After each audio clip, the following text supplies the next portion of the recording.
Hi guys, this is AC Gamer back with a new video. Now in today's video, we're going to be taking a look at the brand new collaboration that will be coming out in Hero Cantare. If you saw my last video, I did talk about it. However, I was wrong. I said it was going to be a Hive collaboration, but that's after we got the first silhouettes, and it really did remind me of the main character. However, after we got the two new silhouettes, then I realized it was going to be for Unholy Blood, and I started reading the webtoon yesterday, and I'm telling you guys right now, it's straight hype. The main character, the female character, is straight hype, and I do remember actually reading the webtoon a long time ago when there was only like 9 chapters or something like that. I read it and then I stopped, and I actually forgot to pick it back up. But yesterday I picked it back up when I read everything. Father Michael is so cool. The main character Hayan or something like that she's so cool, and then the police officer as well is so cool. So guys, I will recommend you guys to read it. The collaboration is pretty hyped now. If it was a Hive collaboration, I would definitely not be as hyped, because Hive, I read it, I hated it so much. The main character was just an idiot. So yeah, so luckily it's an Unholy Blood collab, and I really like the way that they're going to give us one of the characters for free. Before I go over the details, guys, don't forget to like the video, subscribe. Let's get to 3k subscribers. At 3k subscribers, I will be doing a giveaway, so definitely stay tuned for that. Okay, let's get right to the video. The collaboration is pretty hyped because I do believe Unholy Blood has a huge following on the webtoon app, as well as many people like it. Now I do believe because the main character looks so hot and is a waifu, that the main reason why everyone likes the webtoon is the art style. The story as well was also good, as well as the character design. Like this game, or this webtoon story, had amazing character designs for all those villains and characters as well, so very nice. Now the main character is over here. Look how sick she is. Now the character over here is an SS unit. Her name is Hanya Park. Now she is an ice type and she's a martial arts type. Now I'm going to go over her skills. Unlike the previous Cafe Neva sites or patch note, they don't give us the animations for the first chain and second chain and third chain, so yeah, very annoyed. Now I'm really impressed that all the 3 characters, I believe none of them are a dark type or chaos shard type units that require chaos shard, sorry. So I'm very happy about that. Now let's take a look at Hanyo's skills. First chain, attacks an opponent with the highest attack with 70% attack for 2 times. If the opponent has bleeding, inflicts curse with 60% probability for 2 turns every attack. Now I'm not really too sure what curse is. However, as curse is like stops you from being able to recover HP or something like that, then I wouldn't mind that. Okay skill, I guess, in my opinion. Second chain, attacks all opponent with 110% attack and inflicts 4 bleeding with 30% attack for 2 turns. Okay, she's a bleed type unit, so that's alright. I can run her with Elaine. Elaine. Third chain, attacks all opponent with 120% attack and decrease their defense 90% for 2 turns. If the opponent has bleeding, recovers all allies HP by 50% of attack. Oh my days, this girl reminds me a lot of the Nobly's character, the Rascara. So I could actually run this character, Eileen, Rascara, and then the other second character from the collaboration together in a perfect team. The team will be able to survive. However, I don't think the bleed team is the best DOT and damage dealers in this game. I do believe the poison and the burns are the best in my opinion. However, I don't really mind this team because they can really survive. They're mostly focused on dealing damage and being able to survive, so really nice. My third chain does do decrease defense, so really nice. I do believe you can probably run her in the guild labyrinth now or something like that, so not bad. Now first passive, boost 20% of attack, 10% HP and 50% debuff accuracy. Attack, okay, HP, that's a bit low. If Entei Hang, I can't really say his name, is alive in the team, additional boost, 10% attack and 10% debuff accuracy. Now Entei is the second collab character that will be coming out as well. I'll go over him in the video. Now second passive, when being hit by chain skills, inflicts 2 burn, 2 bleeding with 30% attack to the opponent. 4 bleeding can be inflicted as maximum in a turn. So this is basically like the EE for God Killer Zero, but instead it's a passive for this character, and she can only deal maximum of 4 bleeding. So yeah, not that high in my opinion, but not bad in my opinion as well. Whenever an ally is eliminated, accumulates boost self attack by 20% and generates a shield with 20% maximum HP for 2 turns. Not bad. Now I do want to say this, all the collab characters are not PvP orientated. They don't have one of those skills where they can be immune to damage for certain turns and stuff like that. So yeah, they're not PvP orientated, they are mainly for PvE content, which I do think is good. I really wanted to build a DOT team, but I was trying to build my Witch Mirror Yo. I'll probably do that now. We'll see. Now the brand new collab also came with some what's it called, relics as well. The relics for Hanyo Park is 15% of debuff accuracy and 40% debuff boost. Wait, 40%? So the burn is going to be dealing 40% extra damage. That is actually really nice. I really want to get that. Let's take a look at the second character, who is Entei.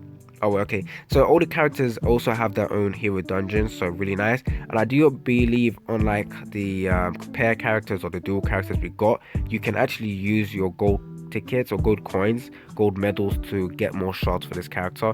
I'm not 100% sure if that's possible, but I think it might be. So yeah, we're also going to be getting this character for free, so I wouldn't recommend. Actually, there isn't like a selected banner to summon, so it's kind of annoying because I really do want to summon for one of this character, which is Entei as well. If we're going to get this character for free, I'm just hoping I don't get her when I summon. Anyways, this second character over here, Entei.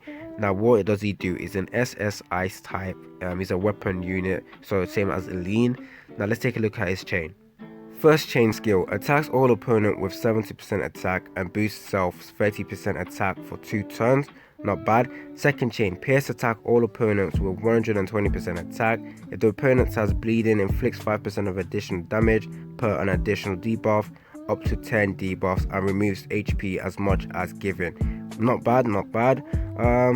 So I do like the fact it's pierce attack all opponents, so I really want this character, that's why. And if the opponent has bleeding, inflicts 5% additional damage, not bad.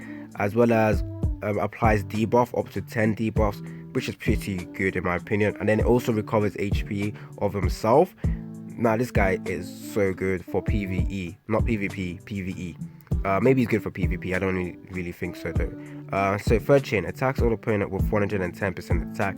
If the opponent has bleeding, inflicts additional pierce attack damage with 40% attack. Yep, really good as well. I can expect him to deal quite a bit of damage. Really good to help with the bleed team. So I really want to run Entei, Ahanya, Vasquera, and then Elaine in the same team because we were really good.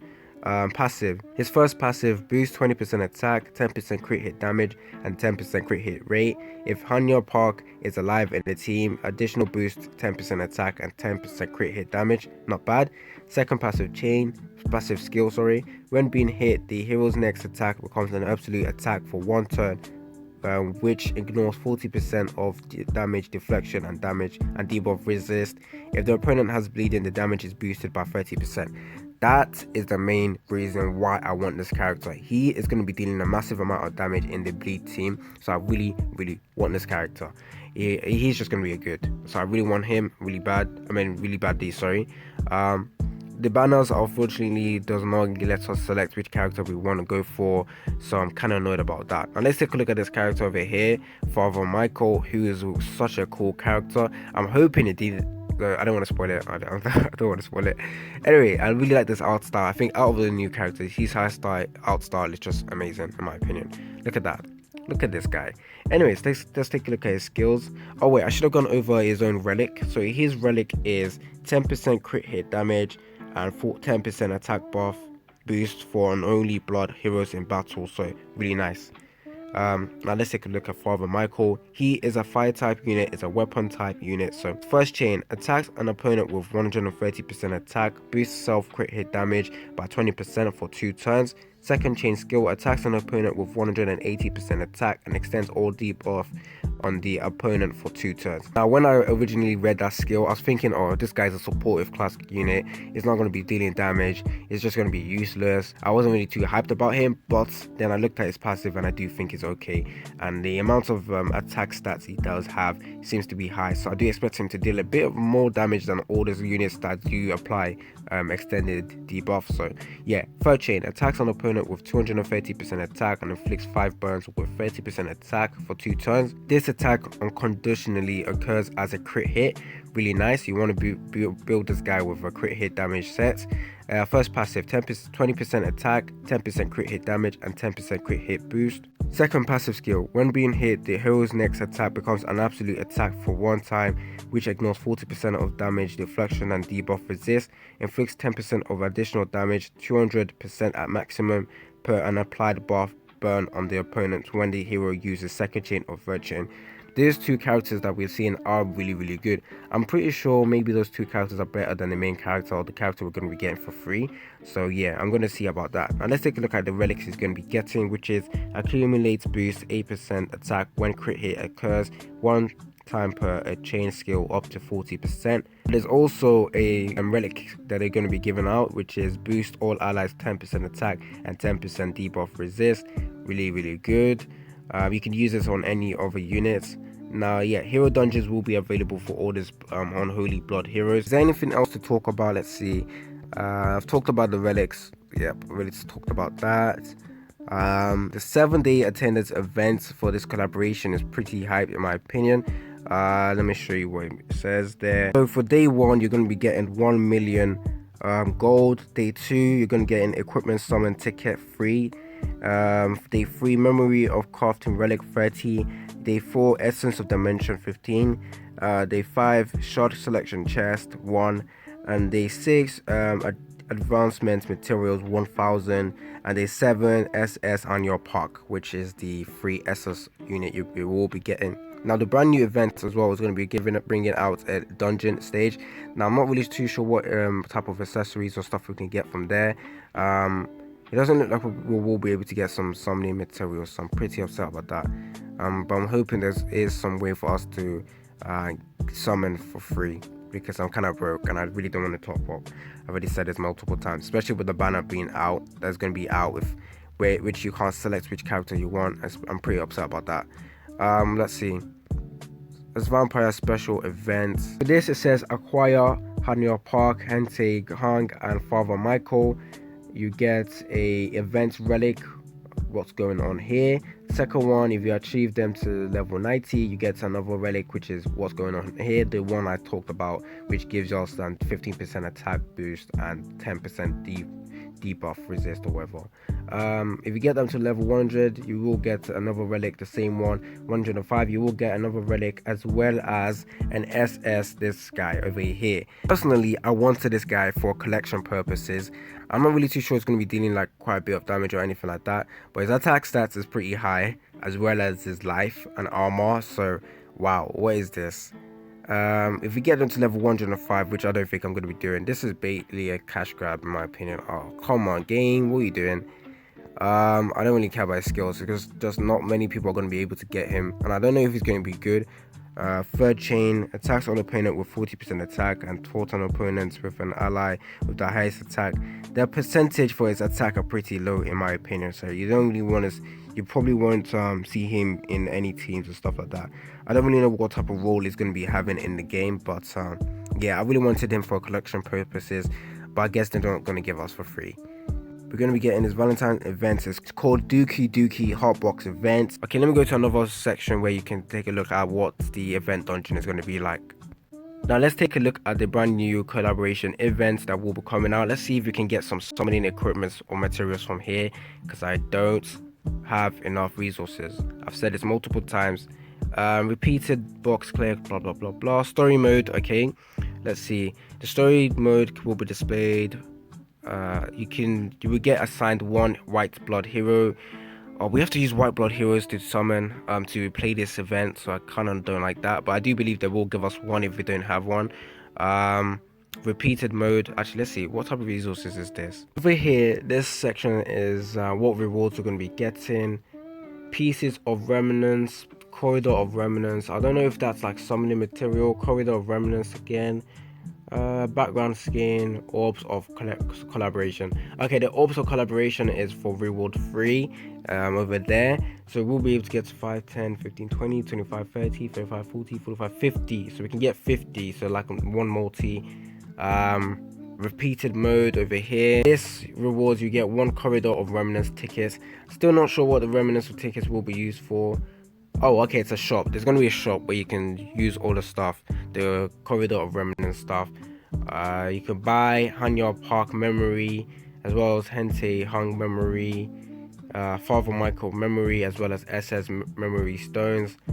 Um, okay, as well as some shards, memory stones, equipment, so many tickets.